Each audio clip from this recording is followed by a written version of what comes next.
So when I was growing up, I had a really loving and amazing family. My parents are still together after 34 years.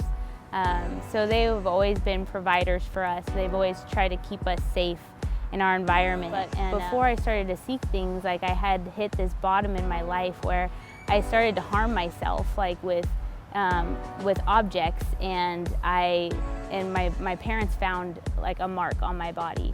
And I didn't understand this feeling that I had.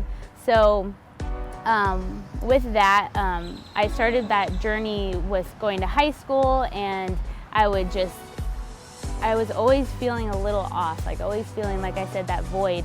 And I started to use different substances to try to fill the void.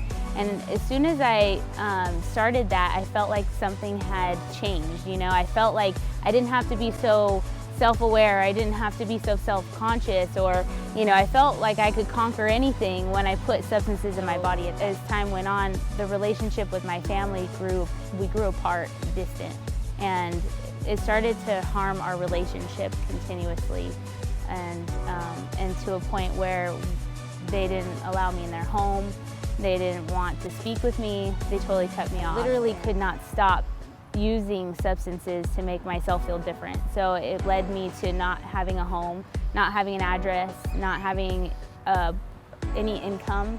I was scraping pennies, nickels, and dimes together to try to, like, you know, get myself food. Previously, my ex-boyfriend had given me a card to help me.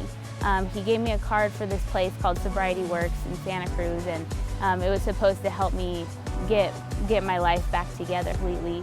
And I saw my life and who I was for exactly what it was.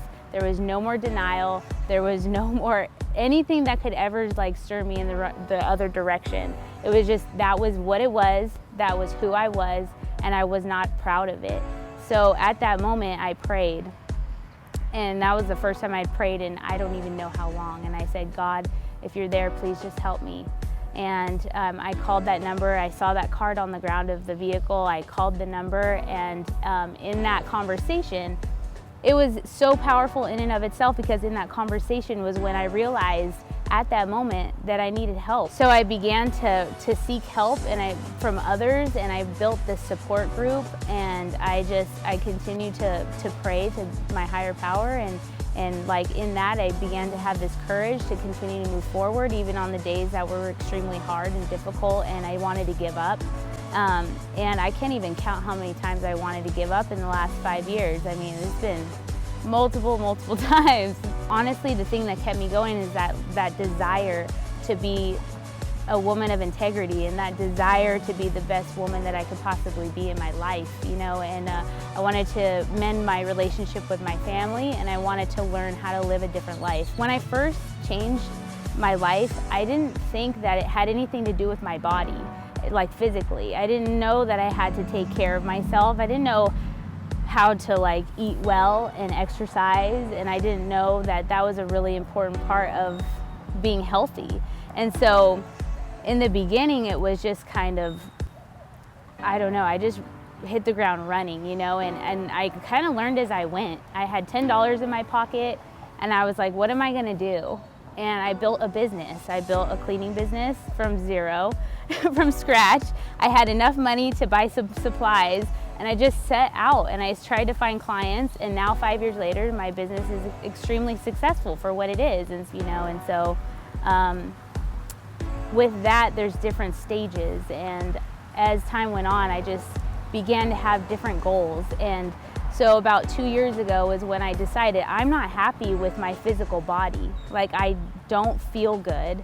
I don't feel like I look good. And when you don't feel like you look good, you don't feel good. So it just kind of, I hit a place where I was like, you know what, it's around my birthday. I'm just gonna get a trainer, and I'm gonna learn how to eat well, and I'm gonna learn how to exercise. And so then I became a personal trainer within 6 months of doing that. And then I began to help others in their transformation with their bodies. And so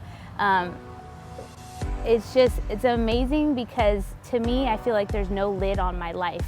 There's no lid that, like, holds the opportunities down. Like, it's just like this open box that anything can flood in. It depends on me, you know, it depends on me and, like, what I'm willing to do and how much work I'm willing to put into it.